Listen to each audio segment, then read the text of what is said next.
This is the nursery. এগুলো রাত্রিবেলাও খোলা থাকে, কেউ ফুল টুল এখান থেকে চুরি করে না, যেহেতু চোরের সংখ্যা কম। এখন আমরা এসেছি ইন্ডাস্ট্রিয়াল এরিয়াগুলোতে। ইন্ডাস্ট্রিয়াল বলতে মেনলি শপিং কমপ্লেক্স যেখানে আছে সেখানে। এই যে শপিং কমপ্লেক্স, এটার নাম হচ্ছে হোম ডিপো। ওদিকে সামনে যেটা দেখা যাচ্ছে সেটার নাম হচ্ছে দ্য ব্রিক ফ্যাক্টরি। ওটা মেনলি হচ্ছে, এগুলো হচ্ছে হোম ডিপোটা হচ্ছে ডিপার্টমেন্টাল স্টোর টাইপেরই, মানে সব কিছুই পাওয়া যায় টুকটাক। এটা পার্কিং লটের মধ্যে দিয়ে আমি আপাতত সাইকেল নিয়ে ঘুরে বেড়াচ্ছি। একটু বেলা হলে এখান দিয়ে আর এইসব করা যাবে না, কারণ গাড়ি ভরে যাবে তখন। আর ব্রিক ফ্যাক্টরি যেটা বলছিলাম, ব্রিক ফ্যাক্টরিতে মেনলি বিভিন্ন ঘরেরই জিনিসপত্র পাওয়া যায়, বিভিন্ন হোম অ্যাপ্লায়েন্স। এখনও শপ ওপেন হয়নি। এই যে সামনে যেটা দেখা যাচ্ছে এটা একটা মোটর হোম আরভি, ফর সেলে রাখা রয়েছে এখানে।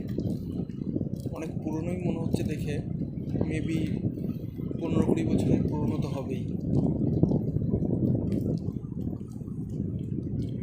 আমরা এখন ব্রিক ফ্যাক্টরির সামনে দিয়ে ঘুরবো। এখানে মনে হয় এই যে সামনে তাঁবু মতো এই জিনিসটার অ্যাড দেওয়া হয়েছে এখানে, ওরা হয়তো বিক্রি করতে চায় জিনিসটা।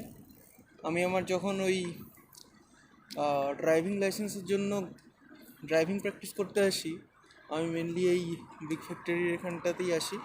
রাত্রিবেলা পার্কিং লটটা এখন ফাঁকা থাকে, তখন এটাকে ইউজ করি।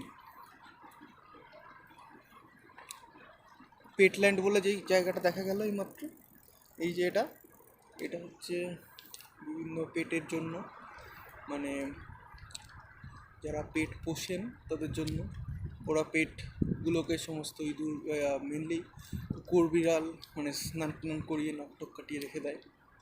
এটা হোম সেন্স যেটা সামনে দিয়ে যাচ্ছে, এটা হচ্ছে মেনলি ওই হোম অ্যাপ্লায়েন্সের জন্য। সামনে আছে অ্যাশলে, এটাও ওই মেনলি হোম অ্যাপ্লায়েন্স। সোজা গিয়ে দেখা যাচ্ছে এটা সাবওয়ে, তার পাশে হচ্ছে সাস্কটেল হচ্ছে আমাদের ওখানকার বিএসএনএলের মতো। ওরা অবশ্যই ইন্টারনেটও প্রোভাইড করে। ওয়ার্ক বক্স, ডান দিকে আমার ওয়ালমার্ট আছে, এখানে বোস্টন পিৎজা বলে এদের নিজস্ব পিৎজা কোম্পানি আছে। সামনে ওই যে দেখা যাচ্ছে 4 পয়েন্ট শেলটন দূরে, ওটা হচ্ছে এখানকার একটা কানাডার একটা বিখ্যাত হোটেল চেন।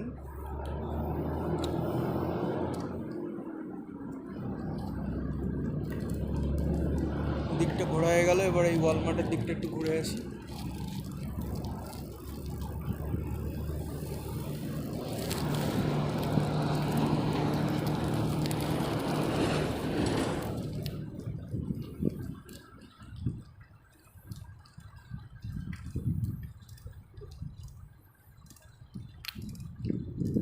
মেনলি সমস্ত যেই শপিং কমপ্লেক্সগুলো যেখানে থাকে পুরোটাই এরকমই দেখতে হয়।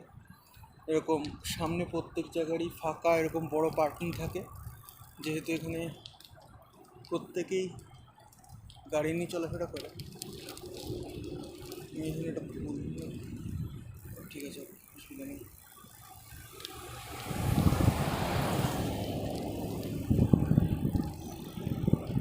এই যে পার্কিং লট পরিষ্কার করা হচ্ছে বর্তমানে, ওরা জাস্ট ধুলো ময়লা পরিষ্কার করছে দোকান খোলার আগে। এখনও দোকান খোলেনি। এখানে শপিং কমপ্লেক্স খোলার নিয়ম হচ্ছে তোমার মোটামুটি 8টার থেকে।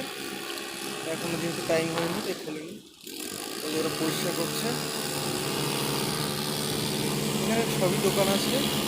প্রত্যেকটা পার্কিং লটের মধ্যে ওই যখন জায়গাগুলো ফেটে ফেটে যায় রাস্তাগুলো, সেই জায়গাগুলোতে ওরা বিভিন্ন পিচ গলিয়ে দিয়ে রাখে। এখানে বিভিন্ন দোকান আছে বিভিন্ন। এখানকার দোকানের সিস্টেমটাই হচ্ছে এই ইন্ডিয়া বাংলাদেশের মতো এরকম বাইরে থাকে না দোকান। দোকান পুরোটাই তোমার একটা শপিং কমপ্লেক্সের মতোই, প্রত্যেকটা দোকানেরই একই নিয়ম। এখানে এরকম বাইরে খোলা বাজার ওই সিস্টেমটা নেই, কনসেপ্টটা নেই। এবং শপিং কমপ্লেক্সের পাশেই ম্যাক্সিমাম টাইম আমি দেখেছি কোনো ব্যাংক থাকতে। এখানে যেমন এই যে এটা হচ্ছে স্কোশিয়া ব্যাংক, নোভা স্কোশিয়া বলে একটা প্রভিন্স আছে।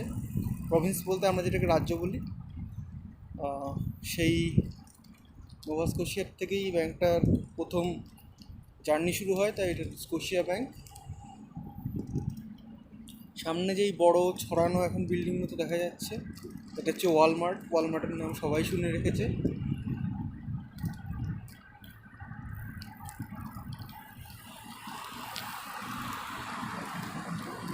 ডান দিক বা দিক নেই কোনো গাড়ি, চলো ওয়ালমার্টে যাই। ওয়ালমার্টও এখনো শুরু হয়নি, টাইম হয়নি এখনো। এখান দিয়ে প্রচণ্ড বেশি অসমান রাস্তা। এই যে ফাঁকা জায়গাটা, এখানে কার্ট রাখা হয়, শপিং কার্টগুলো ঠেলে ঠেলে লোকে এখানে রেখে যায়। সবেমাত্র এমপ্লয়িরা ঢুকছে, এমপ্লয়িদেরও প্রত্যেকের যেহেতু গাড়ি আছে তাই।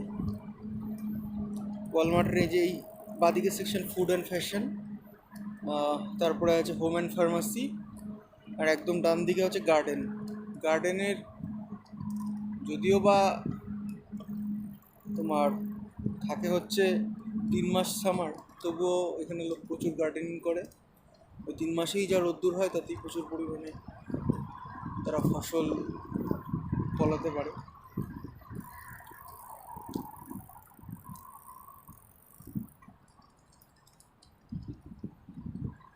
সেগুলো সব কাঠ রিটার্নের জন্য বিভিন্ন ডেজিগনেটেড এরিয়া ওদের।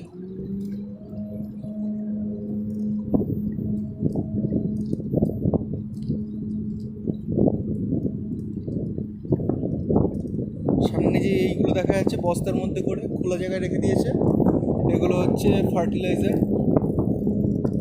বাগানে দেওয়ার জন্য। এবং মাটিটাও হচ্ছে এখানে কেমিক্যাল ফার্টিলাইজার ওরা কম ইউজ করে, ওরা নর্মাল গোবর সার টাইপের জিনিসই ইউজ করে বেশি। ওই জন্যে এটা গার্ডেন সেন্টারের এন্ট্রান্স। আমি এখন এখান দিয়ে বেরিয়ে যাব।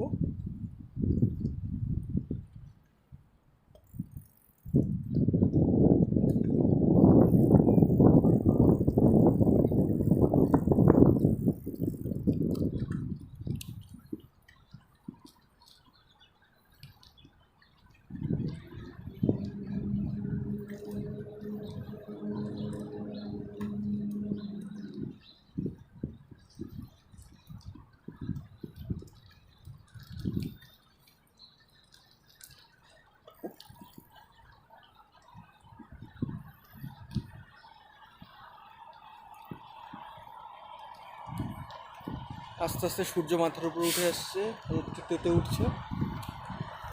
এই যে বড় বড় ট্রাকগুলো দেখা যাচ্ছে, এগুলো সারা রাত্রি চলে। আর এরকম ভোরবেলায় এসে বিভিন্ন শপিং কমপ্লেক্সের সামনে দাঁড়িয়ে যায়। এই যে যেমন দেখতে পাচ্ছি, এটা পুরো মনে হচ্ছে ভেতরে ঢুকে গেছে শপিং কমপ্লেক্সের একেবারে। এটা হচ্ছে ওদের কী বলবো, প্যান্ট্রি বা ওদের গুডস নামানোর জায়গা। এটা একটা ছোট পার্ক মতো আমি এখন যেখানে এন্টার করছি, এবং পার্কের সঙ্গে সঙ্গে এই জায়গাটা বিভিন্ন খেলার পারপাসেও ইউজ করা হয়। বিভিন্ন বেসবল কোর্ট আছে, সকার ফিল্ড আছে।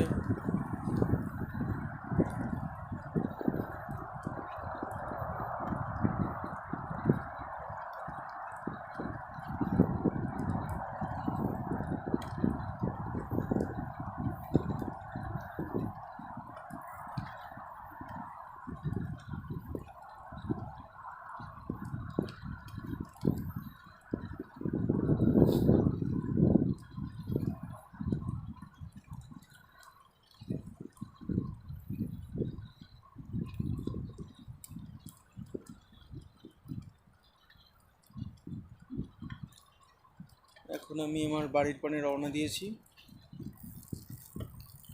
এই রাস্তাগুলো ভিজে দেখা যাচ্ছে, তার কারণ হচ্ছে এখান দিয়ে মোটামুটি জল স্প্রে করা হয় মেনলি প্রায় সারা রাত ধরে, এই ঘাসগুলোকে বাঁচিয়ে রাখার জন্য।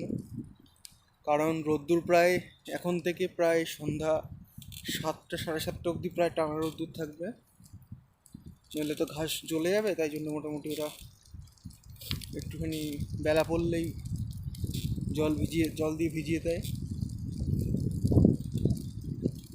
সেই জন্য চারিদিকে এত সবুজ দেখা যাচ্ছে।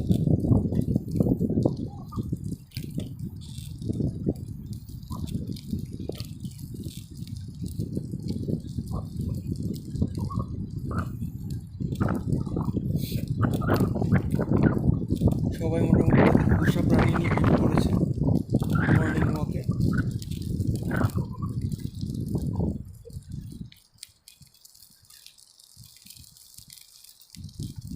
এই যে যে বিল্ডিংগুলো দেখা যাচ্ছে, এগুলো হচ্ছে অ্যাপার্টমেন্ট হাউস। যারা বাড়ি কিনে থাকতে পছন্দ করে না তারা এখানে থাকে।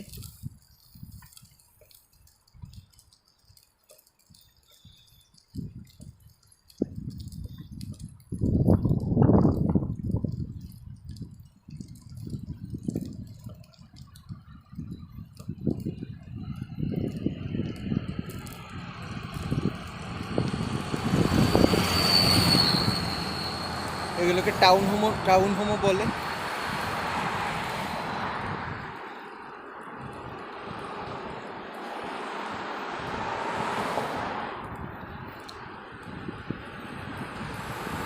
সামনে যেটা দেখা যাচ্ছে সেটা হচ্ছে বাস স্টপ। ওই একজন যাত্রী দাঁড়িয়ে আছে বাসের জন্য। বাস এখানে 8 ঘন্টা পর পর চলে। বাসেরও নির্দিষ্ট টাইম টেবিল আছে।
I should cross the road now.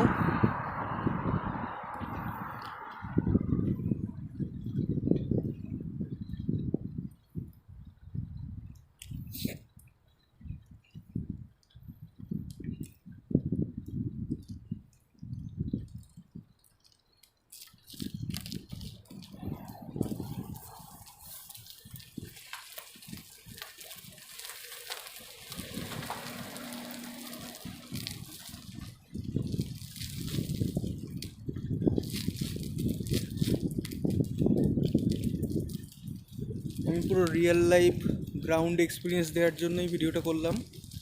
জানি না কার কেমন লাগবে। যদি ভালো লাগে তবে চ্যানেলটি সাবস্ক্রাইব করে দিতে ভুলবেন না। এবং এরকম